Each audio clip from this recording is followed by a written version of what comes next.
Vous êtes à la source de l'actualité à toutes et à tous. Bonsoir, bienvenue, les grandes articulations.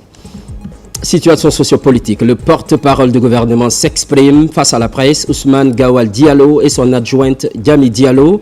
Les réformes sont expliquées. En même temps, des réponses sont fournies face aux différentes critiques.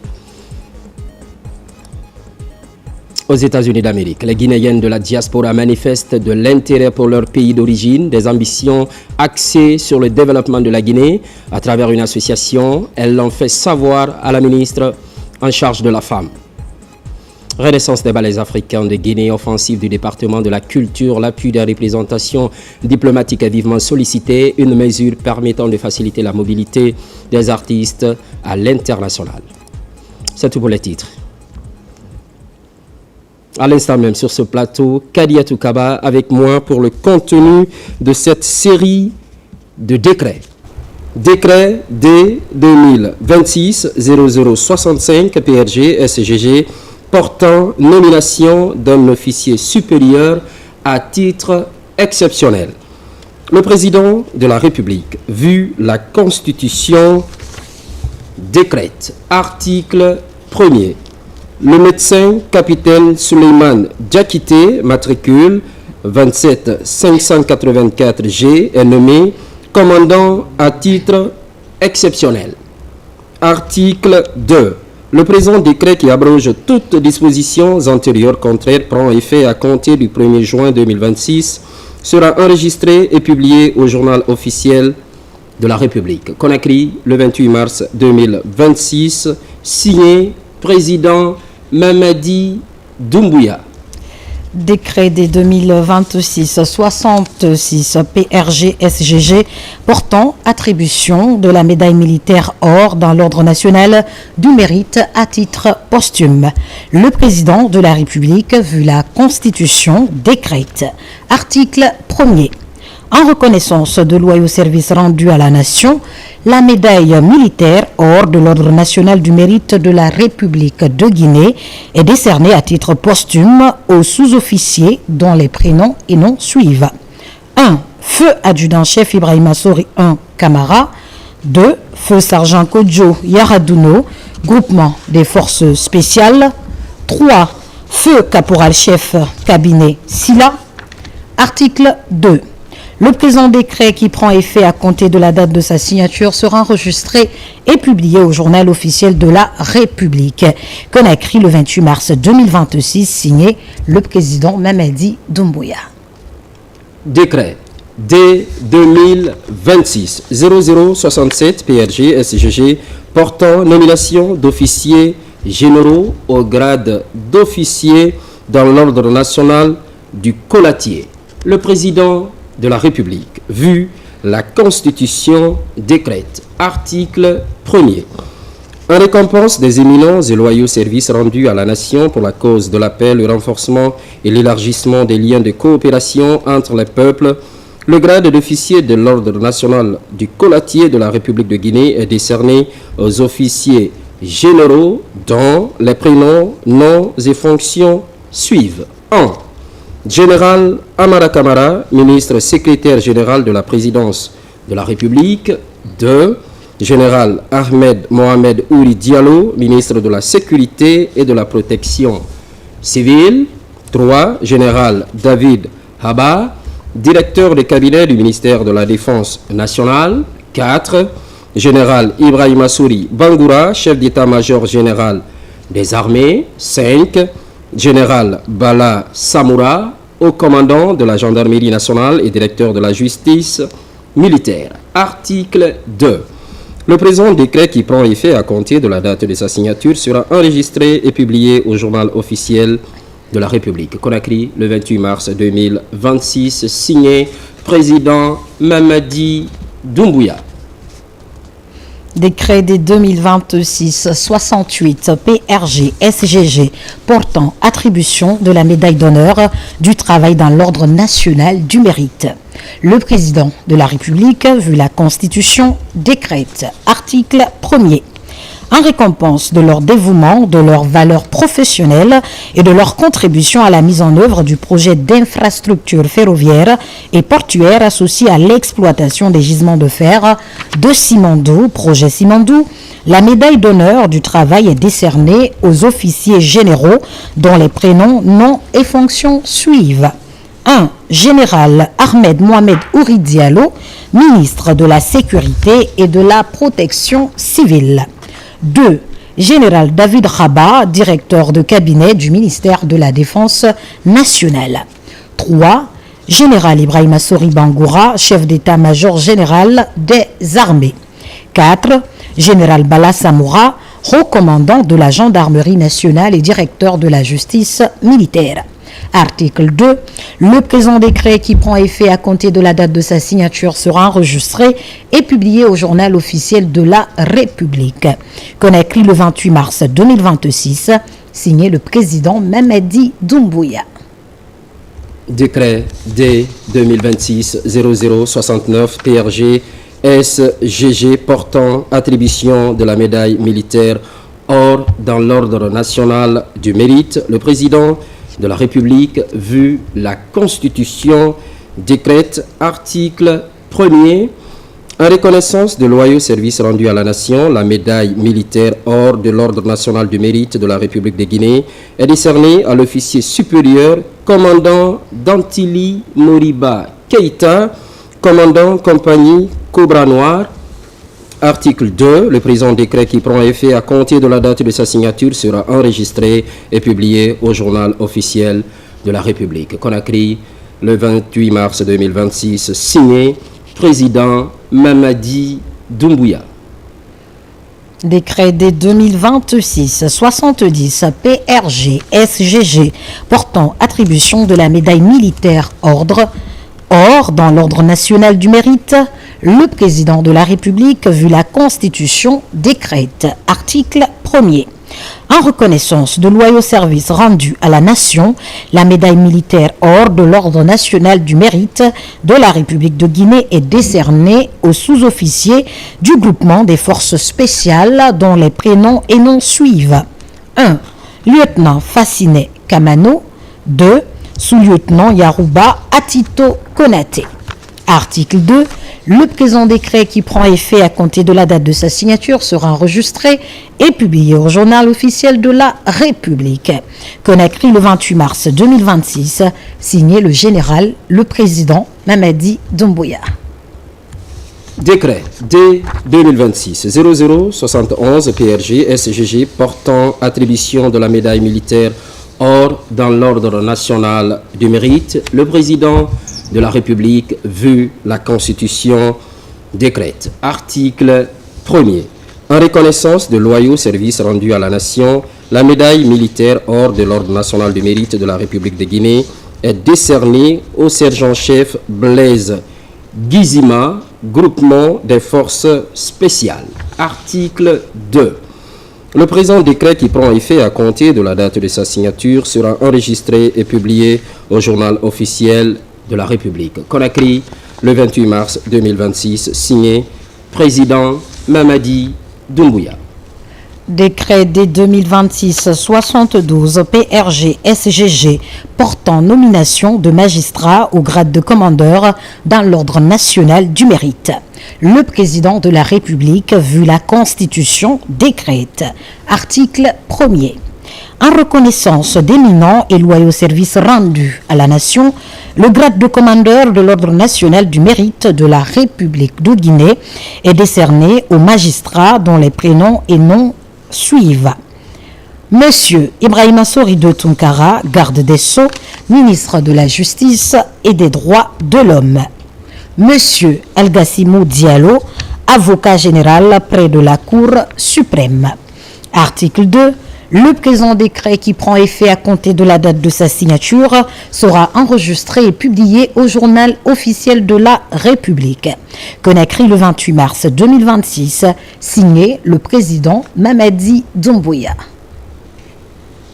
Décret D 2026-0073 PRG-SGG portant élévation d'un haut cadre à la dignité de grand officier dans l'ordre national du mérite. Le président de la République, vu la Constitution, décrète article 1er.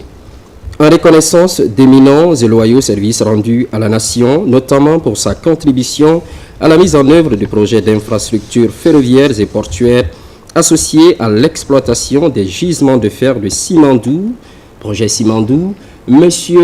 Djiba Diakité, ministre directeur de cabinet de la présidence de la République, président du comité stratégique de Simandou, est élevé à la dignité de grand officier de l'ordre national du mérite de la République de Guinée.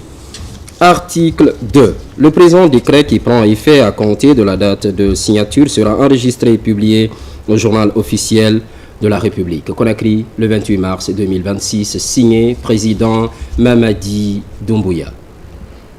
Décret D 2026-74 PRG-SGG portant attribution de la médaille d'honneur du travail dans l'ordre national du mérite. Le président de la République, vu la Constitution, décrète. Article 1er. En récompense de leur dévouement, de leur valeur professionnelle et de leur contribution à la mise en œuvre du projet d'infrastructure ferroviaire et portuaire associé à l'exploitation des gisements de fer de Simandou, projet Simandou, la médaille d'honneur du travail est décernée aux recadres dont les prénoms, noms et fonctions suivent. 1. Monsieur Djiba Diakité, ministre directeur de cabinet de la présidence de la République. 2. Général Amara Camara, ministre secrétaire général de la présidence de la République. 3. Monsieur Bounassila, ministre des Mines et de la Géologie. 4. Monsieur Mourana Souma, ministre de la Communication, de l'Économie numérique et de l'Innovation. 5. Monsieur Ismaël Nabé, ministre du Plan de la Coopération internationale et du Développement. 6. Monsieur Fassine Silla, ministre des Infrastructures. 7. Madame Djaka Sidibé, ministre de l'Enseignement supérieur et de la Recherche scientifique. 8. Madame Djami Diallo, ministre de l'Environnement et du Développement durable. 9. Monsieur Faya François Bourreau, ministre de la Modernisation de l'Administration et de la Fonction publique. 10. Docteur Alpha Oumar Kamara, conseiller juridique de la présidence de la République. 11. Monsieur Ibrahima Sori Diallo, administrateur général de l'administration et contrôle des grands projets ACGP. 12. Monsieur Bachir Kamara, secrétaire général du ministère de l'Hydraulique et des Hydrocarbures. 13. Monsieur Aboubakar Kourouma, secrétaire général du ministère des Mines et de la Géologie. 14. Monsieur Mamoudou Nanya Lembari, président du conseil d'administration de la compagnie du Trans-Guinéen. 15. Dr Moussa Berete, directeur général adjoint de la compagnie du Trans-Guinéen. Article 2.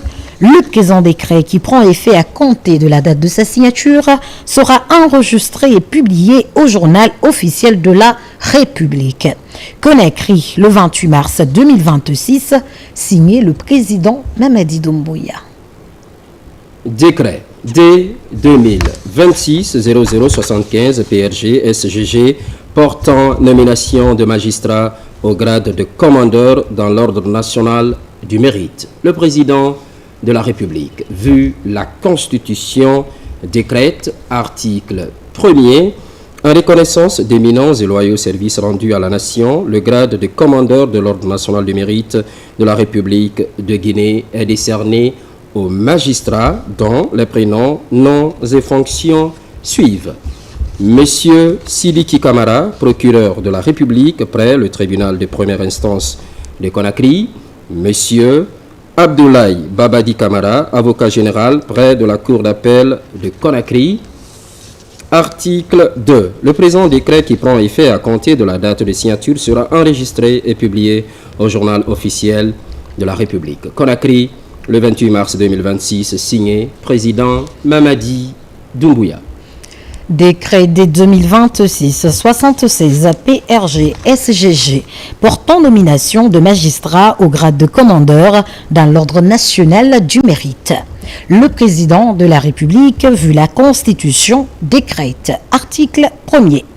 En reconnaissance d'éminents et loyaux services rendus à la nation, le grade de commandeur de l'ordre national du mérite de la République de Guinée est décerné aux magistrats dont les prénoms, noms et fonctions suivent. 1. Monsieur Alpha Seydou Silla, président de la Chambre civile, Cour d'appel de Conakry. 2. Monsieur Aboubakar Cham, président du tribunal de première instance de Dixine. 3. Madame Fanta Alama Kamara, présidente de section tribunal de première instance de Kaloum. Article 2. Le présent décret qui abroge toutes dispositions antérieures contraires prend effet à compter de la date de sa signature et sera enregistré et publié au journal officiel de la République. Conakry le 28 mars 2026, signé le président Mamadi Doumbouya. Décret D 2026-0077 PRG SGG portant nomination de magistrats au grade de commandeur dans l'ordre national du mérite à titre posthume. Le président de la République, vu la Constitution, décrète. Article 1er. En reconnaissance d'éminents et loyaux services rendus à la nation, le grade de commandeur de l'ordre national du mérite de la République de Guinée est décerné aux magistrats dont les prénoms noms suivent. 1. Feu Doura Chérif, ancien premier président de la Cour d'appel de Conakry. 2. Feu Fodé Kanté, ancien président de la Cour des comptes. 3. Feu Alphonse Abouli, ancien procureur général près la Cour d'appel de Conakry. Article 2. Le présent décret qui prend effet à compter de la date de signature sera enregistré et publié au journal officiel de la République. Conakry, le 28 mars 2026, signé président Mamadi Doumbouya. Décret des 2026-78 PRG SGG portant élévation de haut cadre à la dignité de grand officier dans l'ordre national du mérite. Le président de la République, vu la Constitution, décrète, article 1er. En reconnaissance d'éminents et de loyaux services rendus à la nation, les hauts cadres dont les prénoms, noms et fonctions suivent sont élevés à la dignité de grand officier de l'ordre national du mérite de la République de Guinée. 1. Docteur Dansa Kourouma, président du Conseil national de la transition. 2. Monsieur Amadou Ouriba, Premier ministre, chef du gouvernement. 3. Dr Bernard Gomou, ancien Premier ministre, conseiller principal du président de la République. Article 2. Le présent décret qui prend effet à compter de la date de sa signature sera enregistré et publié au journal officiel de la République. Conakry le 28 mars 2026, signé le président Mamadi Doumbouya. Décret D 2026-0079 PRG SGG portant nomination de haut cadre au grade d'officier dans l'ordre national du mérite. Le président de la République, vu la Constitution, décrète. Article 1er. En reconnaissance d'éminents et loyaux services rendus à la nation, notamment pour leur contribution à la mise en œuvre du projet d'infrastructures ferroviaires et portuaires associés à l'exploitation des gisements de fer de Simandou, projet Simandou, le grade d'officier de l'Ordre national du mérite de la République de Guinée est décerné aux hauts cadres dont les prénoms, noms et fonctions suivent. 1. Monsieur Bounassila, ministre des Mines et de la Géologie. 2. Madame Djami Diallo, ministre de l'Environnement et du Développement durable. 3. Monsieur Faya François Bourouno, ministre de la Modernisation de l'Administration et de la Fonction publique. 4. Docteur Alpha Oumar Kamara, conseiller juridique de la présidence de la République. 5. Monsieur Bachir Kamara, secrétaire général du ministère de l'Hydraulique et des Hydrocarbures. Article 2. Le présent décret qui prend effet à compter de la date de signature sera enregistré et publié au journal officiel de la République. Conakry, le 28 mars 2026, signé président Mamadi Doumbouya. Décret des 2026-80 PRG-SGG portant nomination de magistrats au grade de commandeur dans l'ordre national du mérite. Le président de la République, vu la Constitution, décrète, article 1er. En reconnaissance d'éminents et loyaux services rendus à la nation, le grade de commandeur de l'ordre national du mérite de la République de Guinée est décerné aux magistrats dont les prénoms, noms et fonctions suivent. Monsieur Ali Touré, procureur spécial près la Cour de répression des infractions économiques et financières, CRIEF. Monsieur Fallou Doumbouya, procureur général près la Cour d'appel de Conakry. Article 2. Le présent décret qui prend effet à compter de la date de sa signature sera enregistré et publié au journal officiel de la République. Conakry, le 28 mars 2026, signé le président Mamadi Doumbouya.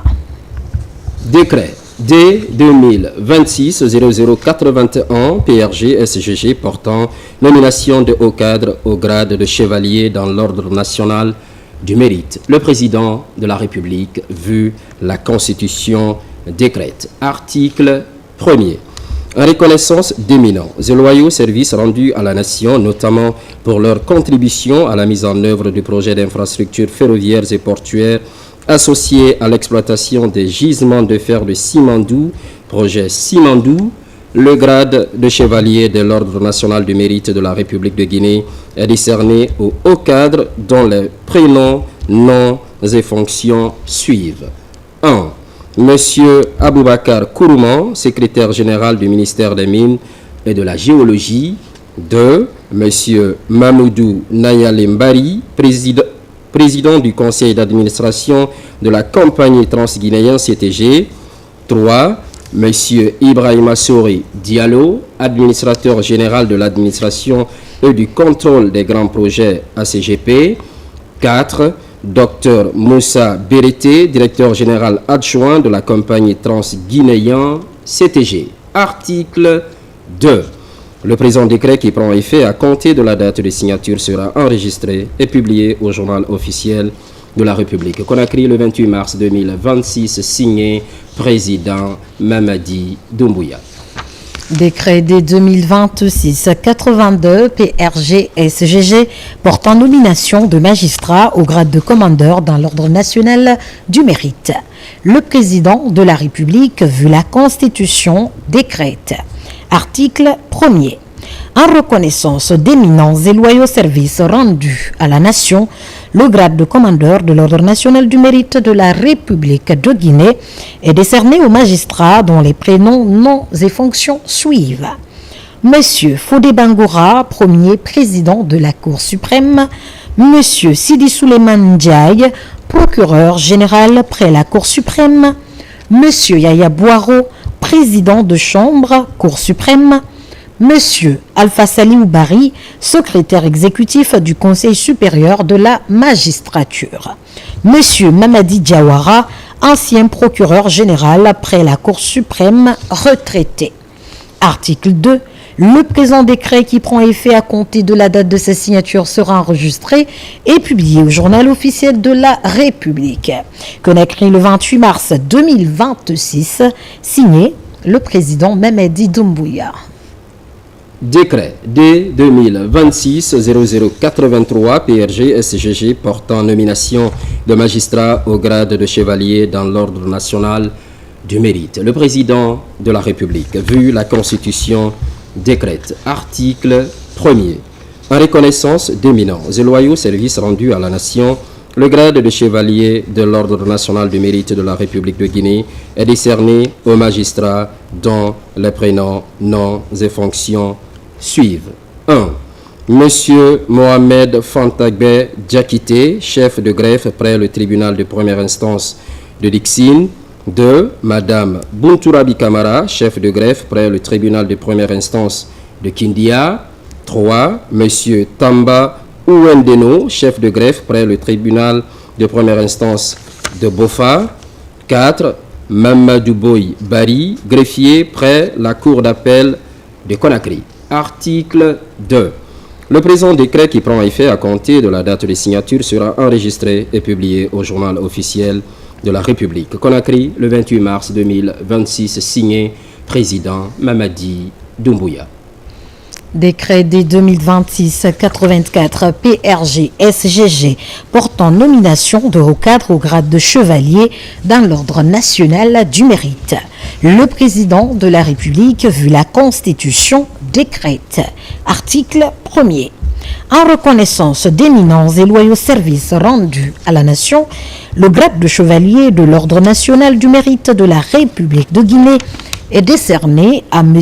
Naini Tunkara, assistant à la direction générale des garages du gouvernement. Article 2. Le présent décret qui prend effet à compter de la date de sa signature sera enregistré et publié au journal officiel de la République. Conakry, le 28 mars 2026, signé le président Mamadi Doumbouya. Décret D 2026-0085 PRG-SGG portant nomination de hauts cadres à des postes de responsabilité. Le président de la République, vu la Constitution, décrète. Article 1er. Les hauts cadres dont les prénoms et noms suivent sont nommés dans les fonctions ci-après. 1. Monsieur Daouda Kanté, précédemment directeur national adjoint de la comptabilité matières et matériels au ministère de l'économie, des finances et du budget, est nommé directeur général de la Société navale de Guinée. 2. Madame Doussounabe, précédemment directrice générale de la Société navale de Guinée, est nommée directrice nationale adjointe de la comptabilité matières et matériels au ministère de l'économie, des finances et du budget. Article 2. Le présent décret qui abroge toutes dispositions antérieures contraires prend effet à compter de sa date de signature sera enregistré et publié au journal officiel de la République. Conakry, le 28 mars 2026, signé président Mamadi Doumbouya. Décret des 2026-86 PRG-SGG portant nomination de haut cadre au ministère de la Santé et de l'Hygiène publique. Le président de la République, vu la Constitution, décrète. Article 1er. Les hauts cadres dont les prénoms et noms suivent sont nommés au ministère de la Santé et de l'Hygiène publique dans les fonctions ci-après. 1. Secrétaire général, Dr Mori Keïta, précédemment conseiller régional chargé des épidémies et des pandémies, région Afrique OMS. 2. Chef de cabinet, Dr Nomo Alfonso Pogomo, précédemment chef de projet santé à Expertise France. 3. Conseiller principal, Dr Sori Kondé, précédemment directeur général de l'Agence nationale de sécurité sanitaire. 4. Conseiller juridique, M. Mohamed Fofana, précédemment conseiller juridique de l'Université Gamal Abdel Nasser de Conakry. 5. Conseillère chargée des questions de coopération et de partenariat public-privé, Mme Saran Samparé, cadre supérieur de santé publique. 6.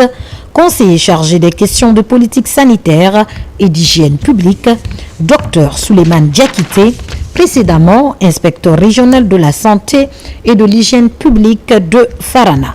7.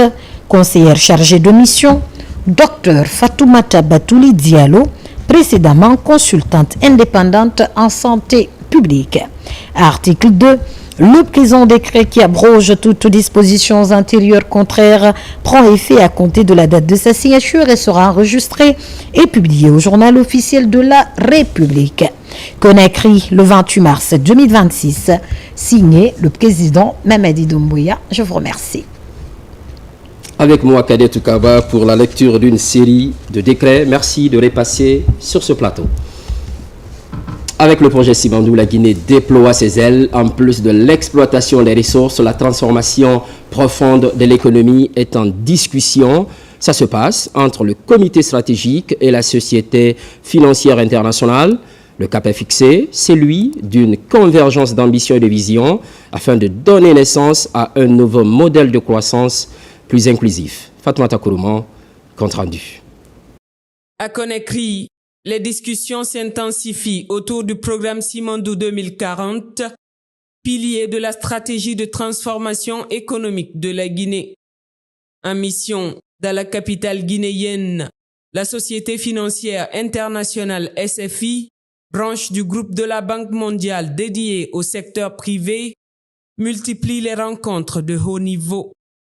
Jeudi 26 mars 2026, elle a échangé avec le comité stratégique de Simandou en présence de hauts responsables de la présidence et de l'équipe dirigeante du Guinea Development Board.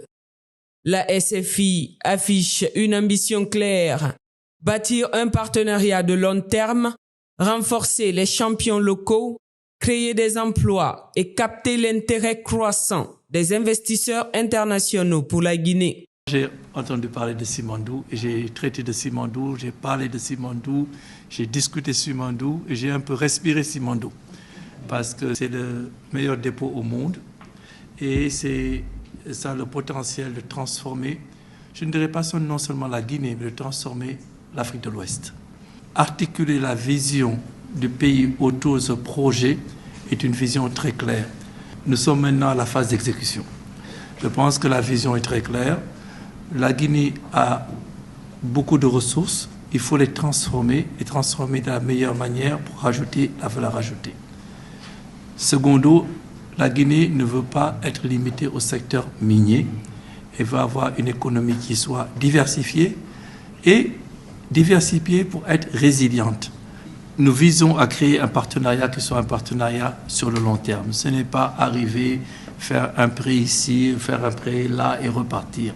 On veut construire quelque chose ensemble. In fine, on fait tout cela pour créer des emplois. S'assurer que tous les jeunes qui arrivent sur le marché du travail aujourd'hui en Guinée pourront avoir une opportunité d'avoir un travail. La Guinée est à un point d'inflexion aujourd'hui. Un point d'inflexion parce que partout où je vais, non seulement sur le continent, mais en dehors du continent, les gens me disent ça change en Guinée, la Guinée, la Guinée, la Guinée. Face à ces engagements, le président du comité stratégique de Simandou, Djiba Diakité, a rappelé la vision du président de la République, son Excellence Mamadi Doumbouya. Faire passer le pays d'une économie extractive à une économie de transformation fondée sur la valorisation locale des ressources. La Guinée rentre dans une nouvelle ère avec beaucoup de pragmatisme, avec une vision claire, un leadership éclairé, une stabilité sans précédent, avec des grandes ambitions de pouvoir enclencher une nouvelle phase structurelle, accélérer le développement économique de notre pays sur du moins long terme. Et cette vision est portée en premier lieu par le président de la République. Notre vision de transformation économique de la Guinée, Simandou 2040, est une vision aujourd'hui qui constitue la boussole de développement de la Guinée, structurée autour de 5 grands piliers.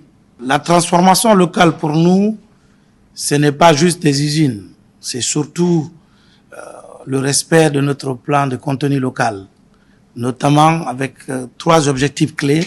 Premièrement, c'est comment donner du travail aux Guinéens, l'emploi, comment donner les opportunités aux entreprises à capitaux guinéens. Et puis, 3e objectif de ce plan de contenu local, c'est comment former les Guinéens pour anticiper un meilleur transfert de compétences et de technologies. Raffinerie en construction à Bofa et Boké, développement des chaînes de valeur, montée en puissance du contenu local, les bases de cette mutation sont déjà posées.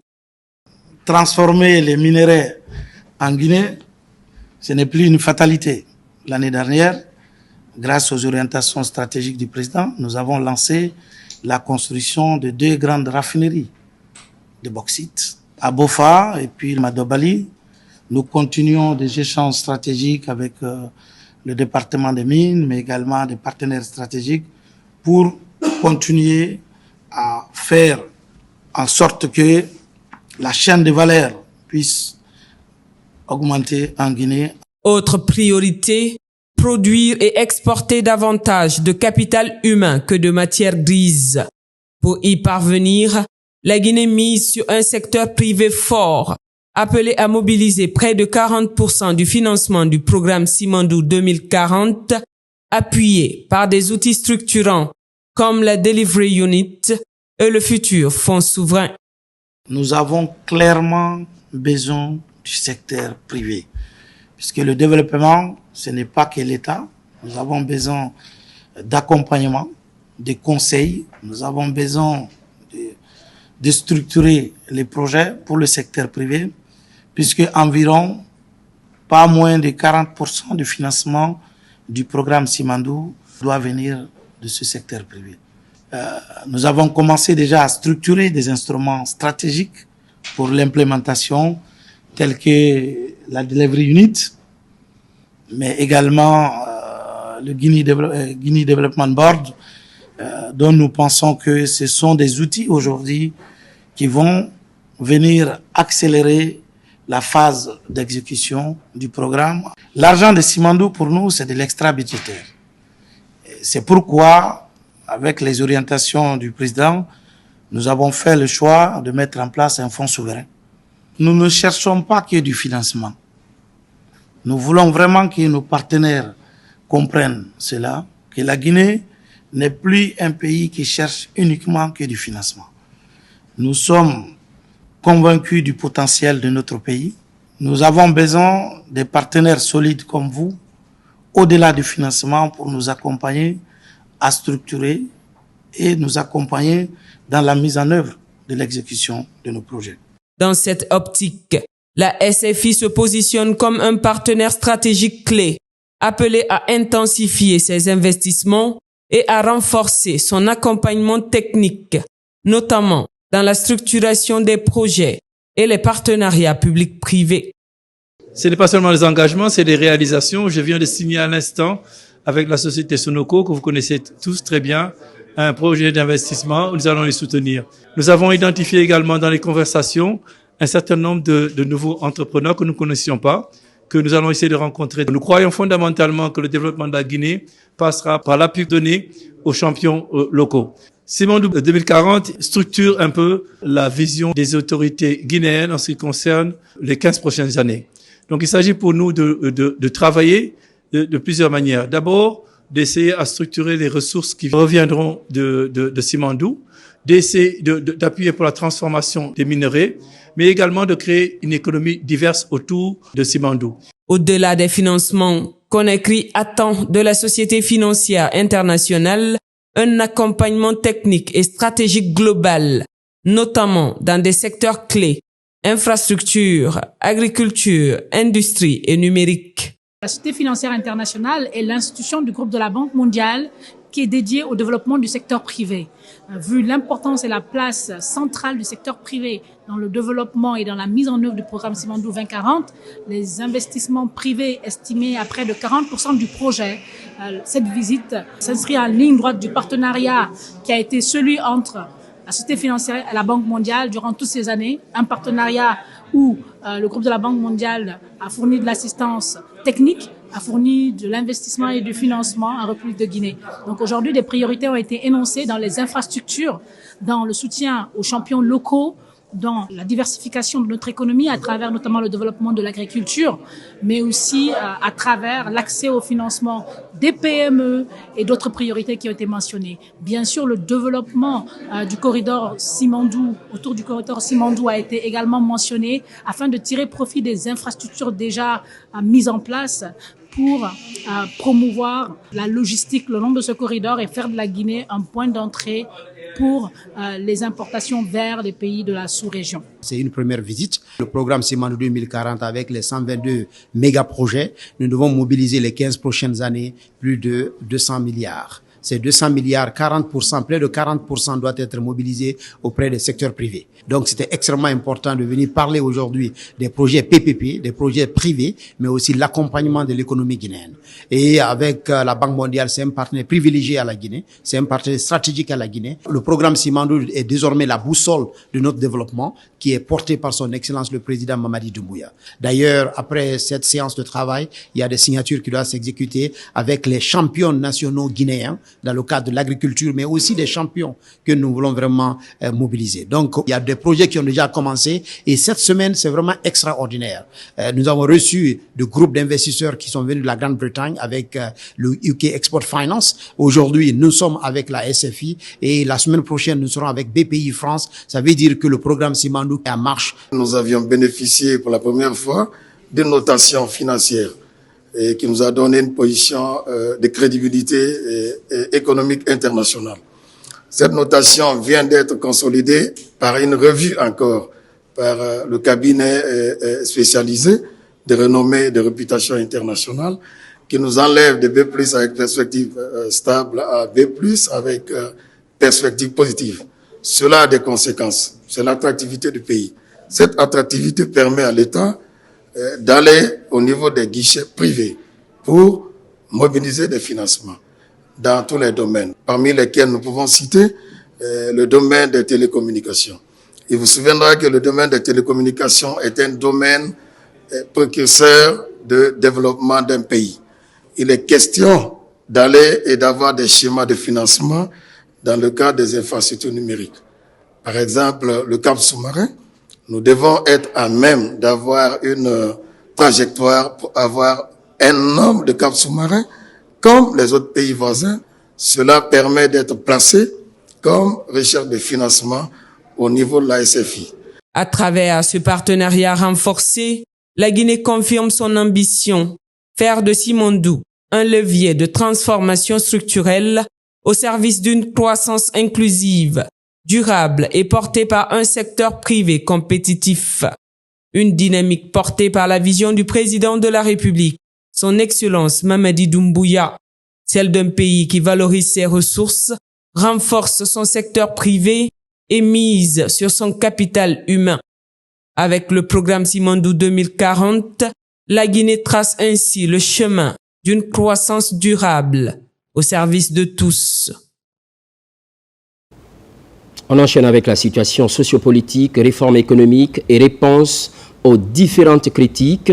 Le cocktail est suffisant. Le porte-parole du gouvernement éclaire la lanterne de l'opinion publique sur ses préoccupations du moment. Ousmane Gawal Diallo n'était pas seul. Juste à côté, son adjointe Djami Diallo, également membre du gouvernement. Plus de compréhension avec Abraham Christophe Kanté.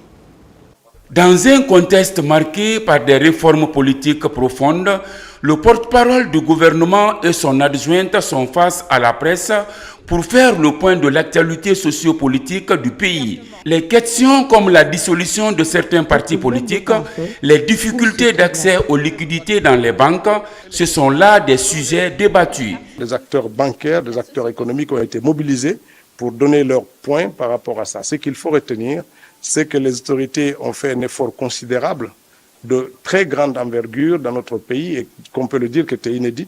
Pourquoi? Parce qu'on a fait la comparaison entre la mise à disposition des liquidités entre le premier trimestre 2025 et le premier trimestre 2026.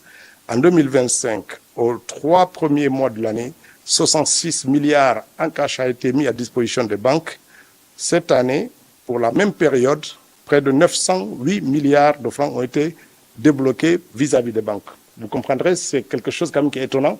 Près de 1000 milliards de francs guinéens mis à disposition des banques et on continue à dire qu'il y a une difficulté de faire circuler l'argent. C'est que l'argent est quelque part. Nous invitons donc les détenteurs de l'argent, peut-être parmi les journalistes, sortez votre argent, faites-le circuler et ce serait une bonne chose. Donc nous suivons ça avec les nouvelles directives du chef de l'État et la mobilisation du secteur bancaire pour faire face à cette crise de cash dans notre pays et qui commence à être embêtante pour chacun d'entre nous. La deuxième chose, c'est la congestion du port autonome de Conakry. Comme vous le savez, depuis plusieurs mois, nous avons vécu les difficultés qui sont liées à l'accostage des bateaux, au débarquement des marchandises, ce qui fait qu'aujourd'hui, on a encore des conteneurs en souffrance dans beaucoup de pays et qui étaient à destination de la Guinée. À Lomé, au Ghana, au Cameroun, au Sénégal, en Côte d'Ivoire. Nous avons en tout aujourd'hui 40 000 conteneurs qui ne sont pas encore arrivés à Conakry et qui sont dans ces différents ports. Il faut dire qu'on est parti de 100 000 en début d'année à 40 000 aujourd'hui. On est en train d'absorber la crise de ce point de vue-là et l'espace disponible l'espace a été rendu disponible. Près de 66% de l'espace du port est disponible aujourd'hui pour accueillir les conteneurs. Pour ce qui concerne le vrac, tout ce qui est débarquement de sucre, de riz, des produits alimentaires de façon générale, on n'a plus de problème de ce point de vue-là. L'espace est disponible, les bateaux arrivent à temps et repartent. C'est le parc conteneur qui continue à souffrir un peu de la congestion. Alors là également, on a 66% d'espace maintenant disponible pour stocker. Tout ceci parce que plusieurs mesures ont été mises en œuvre. Plusieurs acteurs politiques dénoncent des restrictions de l'espace démocratique et des mesures jugées contraignantes à l'encontre de l'opposition. De son côté, la porte-parole adjointe a insisté sur la dimension sociale des actions gouvernementales. Concernant les partis politiques, il y a une petite nuance. Ce ne sont pas les partis politiques dissous qui peuvent se mettre en conformité puisqu'ils sont dissous. Ce sont les acteurs politiques de ces partis politiques dissous qui peuvent se réorganiser en conformité avec la loi pour être dûment accrédités. Au terme de la rencontre, les deux ministres ont évoqué des perspectives économiques encourageantes, notamment dans le secteur minier et les grands projets de développement présentés comme des leviers de croissance pour des années à venir. D'autres communications devraient être organisées dans les prochaines semaines afin d'éclairer la population sur la gestion des actions publiques. Journée internationale de la francophonie, c'était le 20 mars dernier, 56e édition célébrée en différé par la Guinée. L'accent est mis sur le rôle des jeunes dans la paix et le développement. Plusieurs diplomates ont répondu à l'invitation du ministre des Affaires étrangères, Makame Donzo. Cette année, la Journée internationale de la francophonie a été célébrée en différé dans notre pays. À l'occasion de ce 56e anniversaire, une forte mobilisation du corps diplomatique et des partenaires internationaux a répondu à l'appel du ministre des Affaires étrangères. Pour le chef de la diplomatie guinéenne, la langue française demeure un puissant outil de dialogue et de coopération dans un monde en proie à de multiples crises. La langue française, elle est un lieu de rencontre, un pont entre les peuples, un vecteur d'idées, un outil de coopération internationale.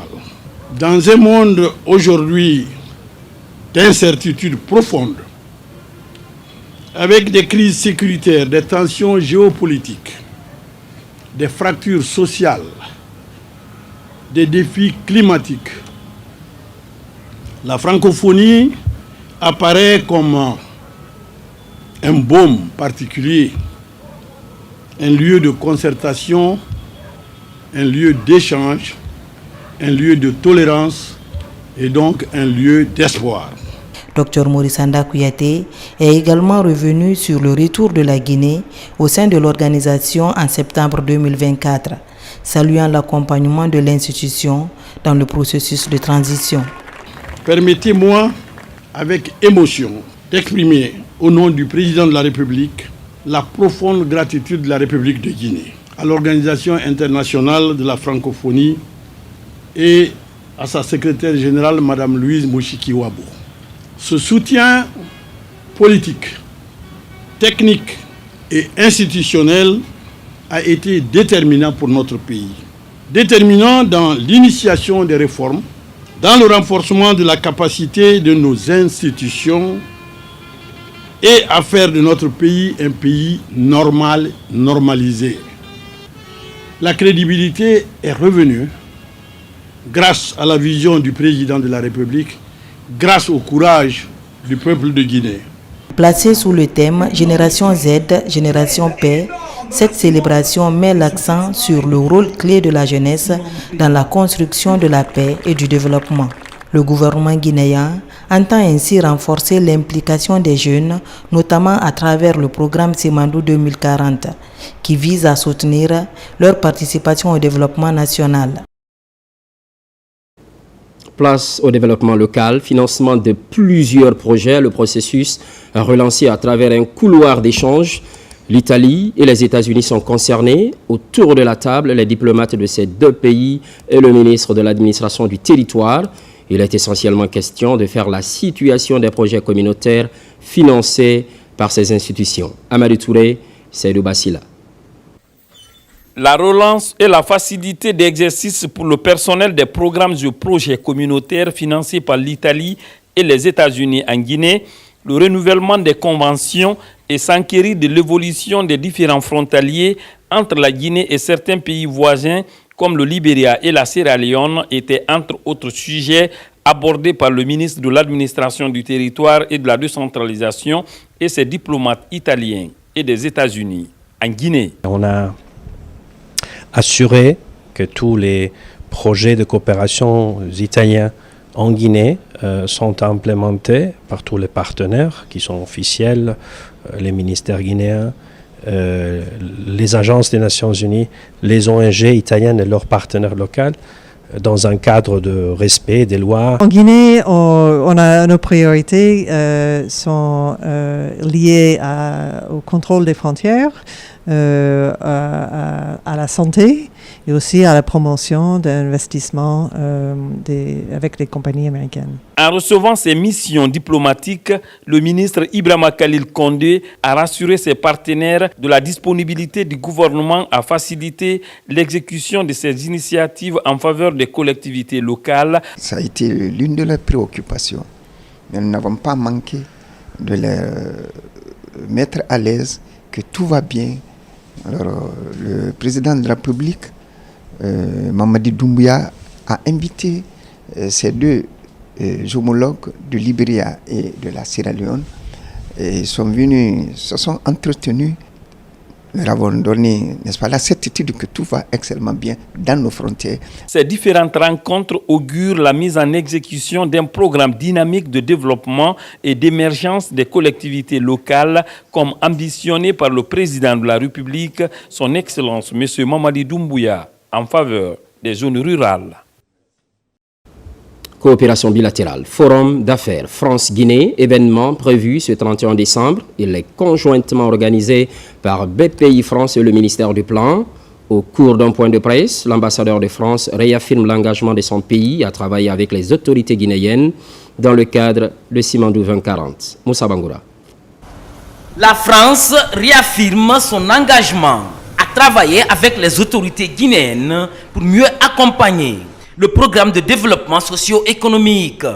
L'annonce est faite par l'ambassadeur de France en Guinée au cours d'un point de presse organisé à sa résidence à La Minière. Il était question de clarifier les termes de partenariat qui lient les deux pays selon le programme Simandou 2040 qui ouvre la voie aux investisseurs. Nous avons écouté très attentivement le discours du Premier ministre qui déclinait les 5 piliers de la stratégie Simandou et qui indiquait les projets et les réformes dans chaque secteur. Nous, évidemment, on est déjà présents, mais on va s'aligner encore plus sur des priorités, puisqu'on parle d'État à État. Mais encore une fois, c'est les États stratèges. Après, il va y avoir une implication du secteur privé guinéen et du secteur privé international. Pour mieux concrétiser ce partenariat, l'ambassade, à travers BPI France, compte organiser ce 31 mars un forum d'affaires avec le ministère du Plan et de la Coopération internationale. À cette rencontre de haut niveau, 50 entreprises françaises et près de 500 entreprises guinéennes et de la sous-région seront au rendez-vous. Ce forum d'affaires est l'occasion de dire que la France, comme d'autres pays, sont prêts à mobiliser son secteur privé pour venir répondre aux politiques publiques qui vont être lancées dans le cadre de la stratégie Simandou 2040. L'enjeu est d'accompagner l'État guinéen en vue de favoriser de nouvelles pistes de coopération dans les domaines industriels, agricoles, financiers, et technologique.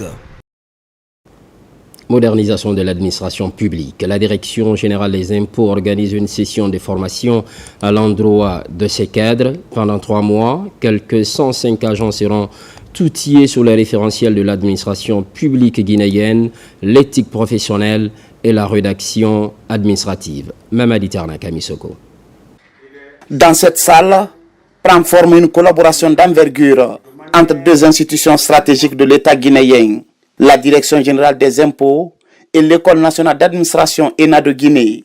Au cœur de ce partenariat, un ambitieux programme de renforcement de capacité destiné à 105 agents et cadres de l'une des principales régies financières de l'État. Cette formation sur l'éthique, la déontologie, va vous outiller et sensibiliser l'ensemble des cadres sur la nécessité pour nous d'être neutres.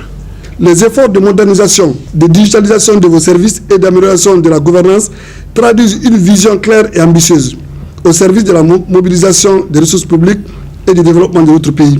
Donc la formation que nous lançons aujourd'hui s'inscrit pleinement donc dans cette dynamique.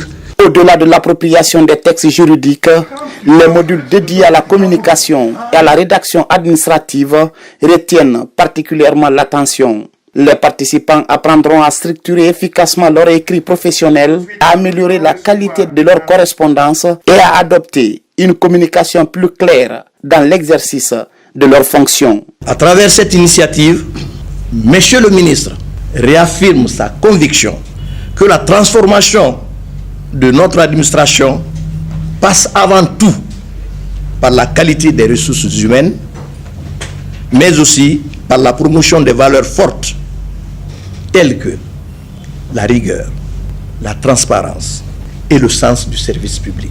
À travers cette initiative, la Direction générale des impôts et l'ENA de Guinée entendent renforcer les compétences de leurs cadres avec en ligne de mire une meilleure mobilisation des recettes fiscales ainsi que la promotion de la transparence et de la bonne gouvernance. Développement de la Guinée, des voix féminines s'élèvent aux États-Unis d'Amérique. Ce sont des compatriotes qui comptent participer au processus, même en étant très loin du pays. Cette association s'est confiée à la ministre en charge de la femme lors de son récent séjour à New York. Mohamed Kamara. En séjour de travail à New York, à l'occasion de la 70e session des Nations Unies sur la condition de la femme, Patricia Adeline Lama, la ministre en charge de la promotion de la femme, rencontre la plateforme de la diaspora guinéenne des États-Unis d'Amérique. L'ambition de ces femmes de la communauté guinéenne est de faire la promotion de l'autonomisation de la gente féminine une réalité. Elles sont toutes mobilisées autour des idéaux, de solidarité, de la citoyenneté, en vue d'apporter leur contribution au développement socio-économique de la Guinée. Notre ambition est claire, unir les femmes guinéennes de la diaspora afin de renforcer leur influence, soutenir leur autonomisation économique, promouvoir le leadership féminin et contribuer activement au développement de la Guinée. Cette plateforme est un cadre de référence qui permet d'unir la diaspora des femmes guinéennes vivant sous le sol des États-Unis d'Amérique, une ambition appréciée par les autorités de la République de Guinée. Ils étaient là pour nous présenter leur plateforme, leur association et surtout demander l'accompagnement du gouvernement guinéen et surtout de notre ministère afin de les assister dans leurs activités. Donc nous avons réitéré l'engagement du gouvernement guinéen à les accompagner à travers mon ministère. Et surtout passer les remerciements du président de la République, M. Mamadi Doumbouya, par rapport à tout ce qu'elles ont fait comme mobilisation, comme accompagnement au niveau de New York. Le principal défi de ce groupe de femmes, même étant loin du pays, est de soutenir la promotion de leadership féminin partout où la Guinéenne est présente. Retour au Bercail, on fonce en milieu rural, abandon de l'excision et du mariage d'enfants. Une déclaration publique vient de confirmer cet engagement. Nous sommes à Wantifon, préfecture de Koya. C'est une forme de sensibilisation pilotée par la fédération Mounafani de Kindia en collaboration avec l'UNICEF. Ali Badara Kondé. La commune rurale de Wankifon constitue la troisième étape de la campagne de sensibilisation sur les violences basées sur le genre. Ici, autorités locales, membres de la fédération Mounafani de Kindia et population se sont fortement mobilisés pour l'occasion.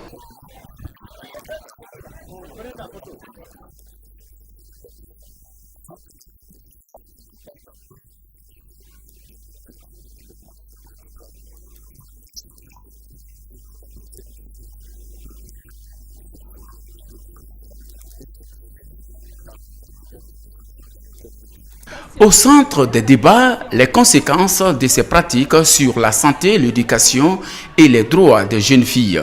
Des discussions participatives ont permis de lever certains tabous et de favoriser une meilleure compréhension au sein des communautés.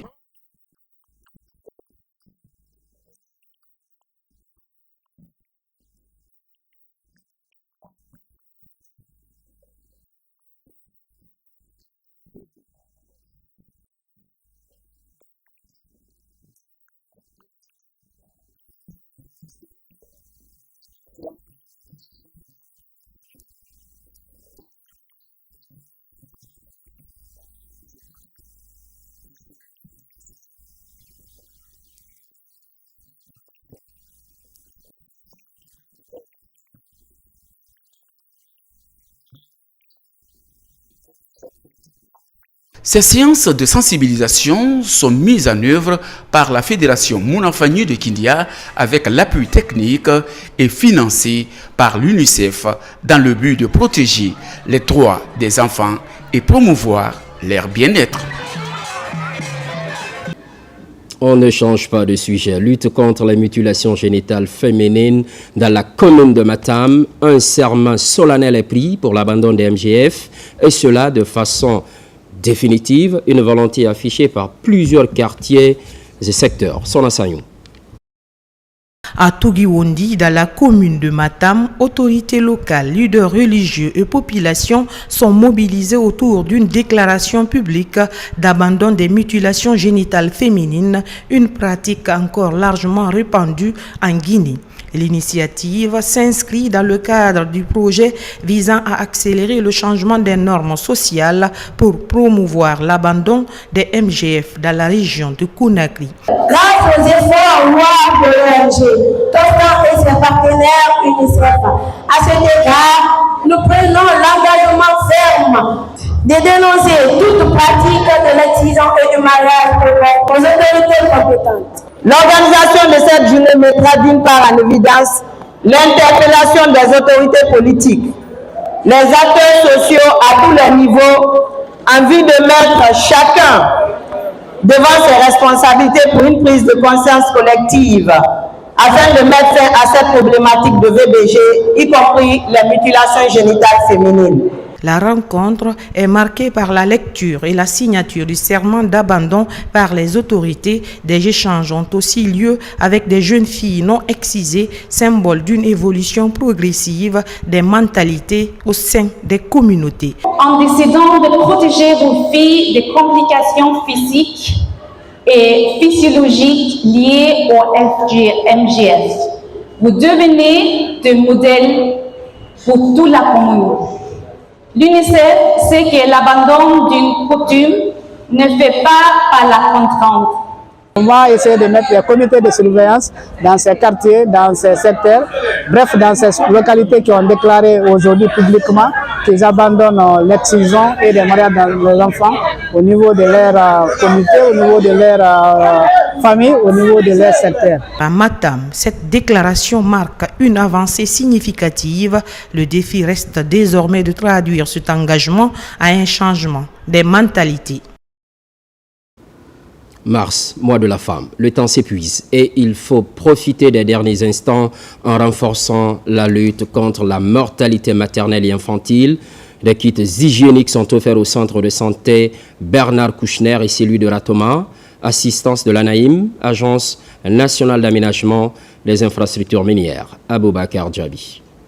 À l'occasion de la célébration du mois de la femme, l'Agence nationale d'aménagement des infrastructures minières s'active sur le terrain en octroyant un important lieu de kit au centre de santé communautaire Bernard Kouchner de Corentin et de Ratoma. L'initiative vise à lutter contre la mortalité maternelle et infantile tout en favorisant la prise en charge des femmes et des nouveau-nés.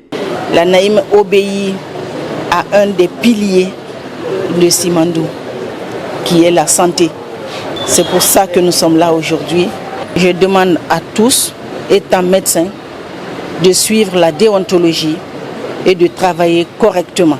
Par cette assistance, l'ANAïM entend faciliter l'accès des populations aux soins de qualité pour sauver des vies. Ces bénéficiaires accueillent l'action avec enthousiasme pour minimiser les risques d'infection. Il n'y a rien ici qu'on ne peut pas utiliser à la maternité. Le soin est très bien fait. Nous les rassurons et dès l'instant, je vais me mettre à la tâche. Non seulement on va partager à toutes les femmes qui sont là et nous allons compter le reste.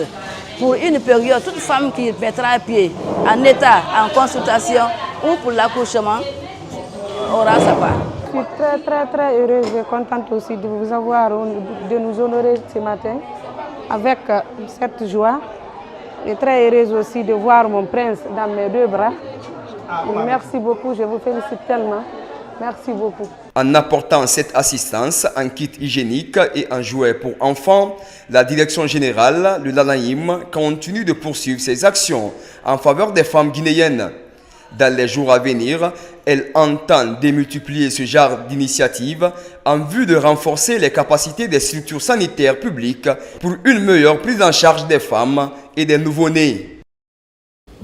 Dans la commune de Lambaye, quartier Yembéa précisément, remise d'un important lot de matériel informatique ainsi que de jeux de maillot. C'est en direction des élèves en situation difficile. Mohamed Chérif Kamara.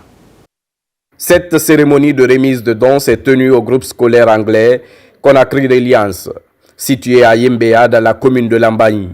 Elle est une initiative de l'ONG Les Frères Unis, engagée depuis plusieurs années dans l'accompagnement des enfants déshérités, notamment par la prise en charge de leurs frais de scolarité.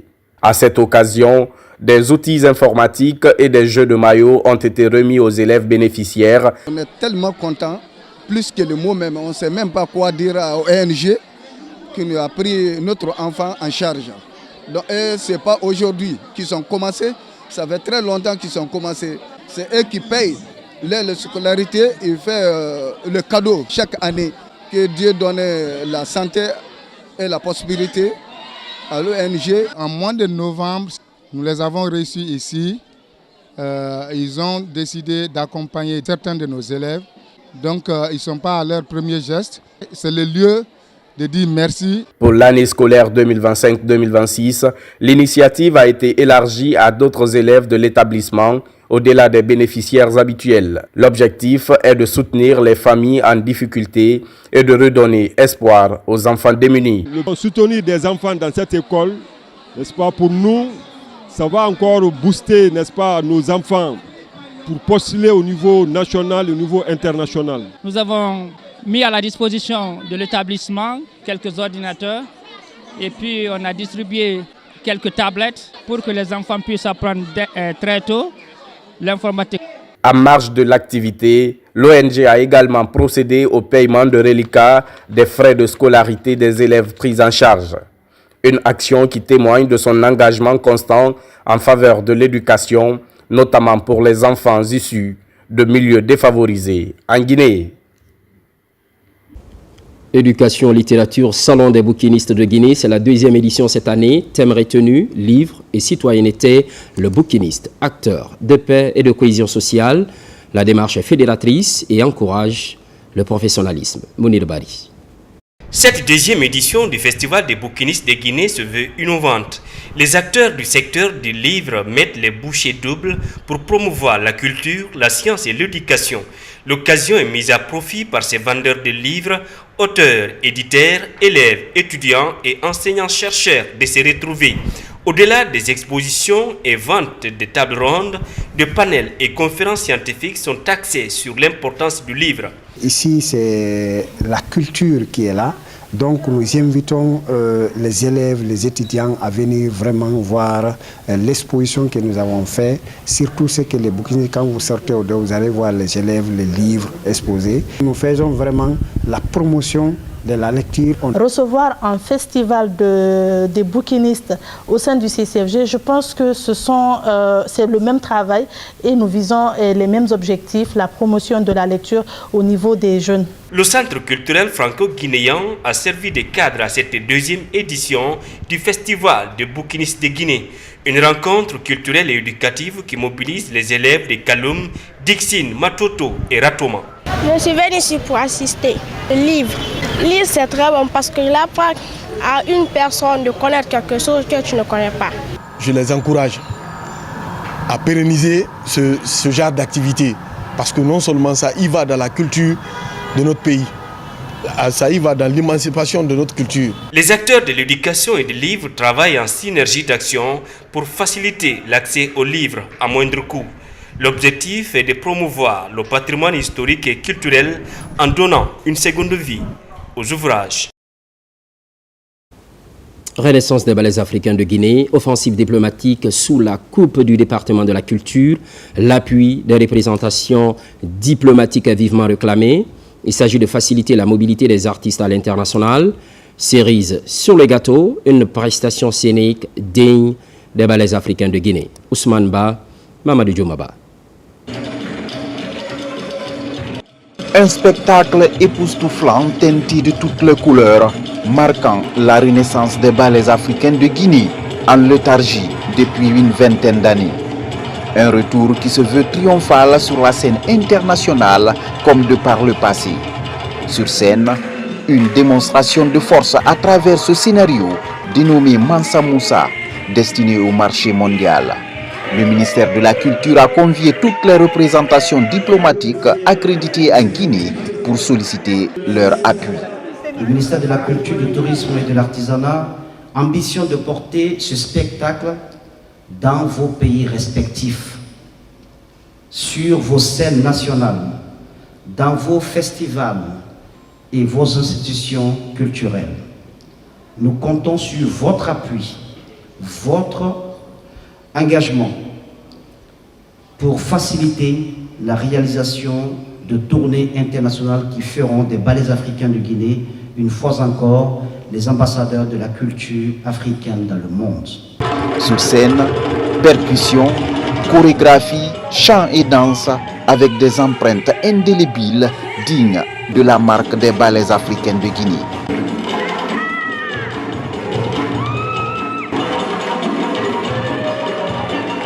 Je dis la Guinée, c'est pas seulement élection. La Guinée, c'est surtout culture, culture et culture. Et vous avez vu, déjà il y a 2 invitations qui sont tombées. L'Inde et l'Algérie. Et d'autres m'ont soufflé qui vont préparer ça. Le Sénégal aussi. Je félicite la Guinée pour ce troupe, pour cette performance. Et Inch'Allah, on va travailler avec l'Égypte et la Guinée vers ces performances. Ce retour des ballets africains de Guinée est un nouveau départ dans la voie de la perpétuation du rêve de Keita Fodeba qui a créé le groupe en 1948 avec l'espoir de hisser très haut la culture guinéenne sur la scène mondiale. 4e édition de School Challenge. La compétition est officiellement lancée à l'université Nongo Conakry. 18 lycées de la capitale participent à ce rendez-vous intellectuel et scientifique de haut niveau. Ambition affichée, détecter les talents en milieu scolaire et universitaire. Mounir Bari. C'est un exercice intellectuel et scientifique qui s'enracine dans les établissements scolaires et universitaires de la capitale. Le School Challenge est organisé chaque année à l'université Nongo Conakry. Il vise à dénicher des talents, promouvoir l'excellence académique et à participer à la formation d'une élite guinéenne au service du développement durable du pays. Au-delà même des compétitions, on les prépare vraiment à affronter le bac. À travers quoi? À travers ces débats contradictoires, à travers l'art oratoire, et puis pour vraiment qu'ils aient la confiance en soi et la maîtrise vraiment des thématiques. Pour cette 4e édition, 18 lycées de la capitale guinéenne participent à la compétition. Au menu de la rencontre, slam, concours en art oratoire ou encore la culture générale. La cérémonie a connu une grande mobilisation des élèves, étudiants, encadrants et enseignants-chercheurs. On ne perd jamais quand on assiste à ce genre de compétition, on en ressort toujours gagnante. Je trouve que c'est une compétition instructive, c'est bon. Pour nous, surtout ceux qui font aussi les examens comme le bac, le bac comme c'est le lycée qui est concerné, ça nous enrichit et ça nous remonte notre confiance en nous. Le School Challenge est une compétition qui réunit beaucoup de lycées de la capitale autour d'un objectif, celui de valoriser le talent des élèves, où ils doivent compétir dans 3 rubriques, le débat, la culture générale et le slam. Chaque année, nous mettons les bouchées doubles pour nous rassurer que nos objectifs fixés seront atteints. Nous avons mis en place une équipe technique externe qui est venue appuyer cette équipe interne. C'est déjà la nouveauté de cette année. Durant la compétition, plusieurs élèves venant de 18 lycées se sont démarqués. Pour encourager le mérite, promouvoir la science et l'excellence académique en milieu scolaire et universitaire, les meilleurs ont été récompensés. Sport foot, le Sili national de Guinée, invincible. Un nul arraché hier face aux éperviers du Togo du côté du Maroc. Résultat apprécié par le sélectionneur qui ne veut plus jouer ses matchs à l'extérieur devant les hommes de médias. Paul Duarte adresse une doléance aux autorités de Conakry pour accélérer les travaux d'homologation des différents stades. Moussa Komara, Mangamori Kamara, envoyé spéciaux. Dans ce choc, pas de victoire entre le Sili national et les éperviers du Togo.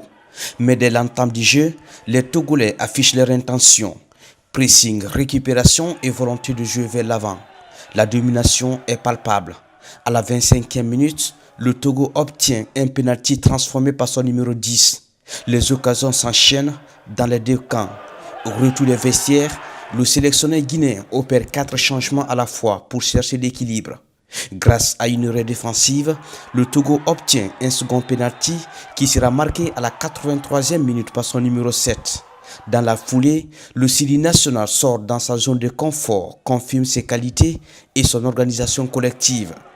À la 85e minute, Mamadi Cissé réduit les scores par une frappe puissante. Très agressif, le Sili garde le contrôle. À la 90e minute, l'inévitable Serhou Guirassy égalise par un coup de tête. Score final, 2 buts partout. On n'a pas bien commencé, c'était carrément un day off. Mais voilà, en deuxième mi-temps, on a su accélérer le jeu et le mettre en difficulté. Je pense que l'arbitre, à un moment, il était un peu sévère aussi au niveau du penalty. Mais voilà, c'est des trucs qu'on prend en compte et on va essayer de voir rectifier ce qui n'a pas été fait. La Guinée est sur une série de 7 matchs sans défaite. Même si dans ce match, il y a eu des erreurs défensives. En 5, il y a des erreurs qu'on commet avant, surtout dans le placement de duels individuels sur notre latéraux qu'aujourd'hui on ne commet pas cette erreur.